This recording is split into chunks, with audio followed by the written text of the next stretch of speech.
नित्य स्वामी दर्शन 11 डिसेंबर. श्री गणेशाय नमः. श्री गुरुदेव दत्त. माझ्या प्राणप्रिय स्वामी भक्तांनो, श्री नृसिंह सरस्वतींनी भागीरथीच्या तीरावरल्या निबिड अरण्यात जिथे समाधी लावली त्या स्थळाचे वर्णन करून सांगतो. योगी पुरुष समाधीसाठी जे स्थळ निवडतात त्या स्थळासंबंधी ज्ञानदेवांनी आपले आत्मानुभवी विचार प्रकट केले आहेत. जेथ आराणू केचे निकोडे बैसलिया उठो नावडे, वैराग्यासी उणीव चढे देखिलिया जे. ज्ञानेश्वरी 6:164. योगी पुरुषांना अष्टांग योग मार्गाने समाधी अवस्था प्राप्त होते. प्रत्यक्ष समाधी अवस्थेत शिरण्यासाठी ते असे स्थान शोधून काढतात की जिथे समाधीचे समाधान लाभावे.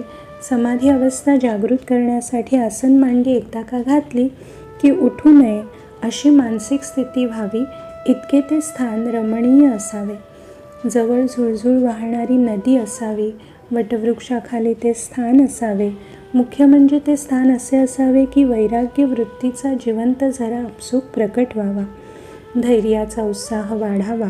निसर्ग इतका फुललेला असावा की ध्यानालाच ध्यान लागावे. नास्तिक वृत्तीच्या माणसाच्या नजरेला जरी हे स्थान पडले तरी त्याची आस्तिक वृत्ती ओसंडून वाहू लागावी आणि त्याला वाटावे येथे ध्यानस्थ बसावे.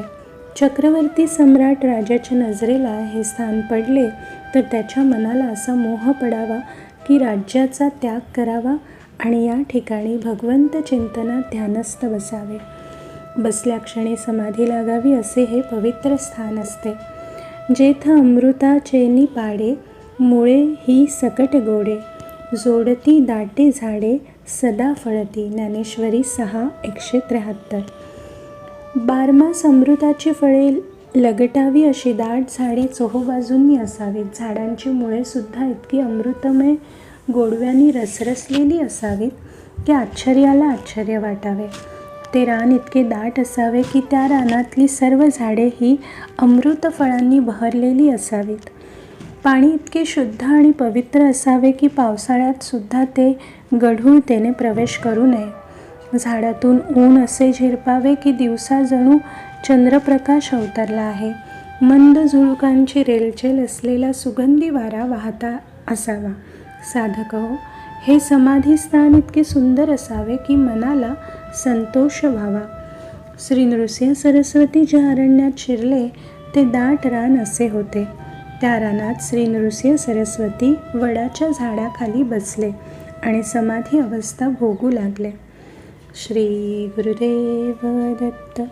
श्री गुरुदेव दत्त.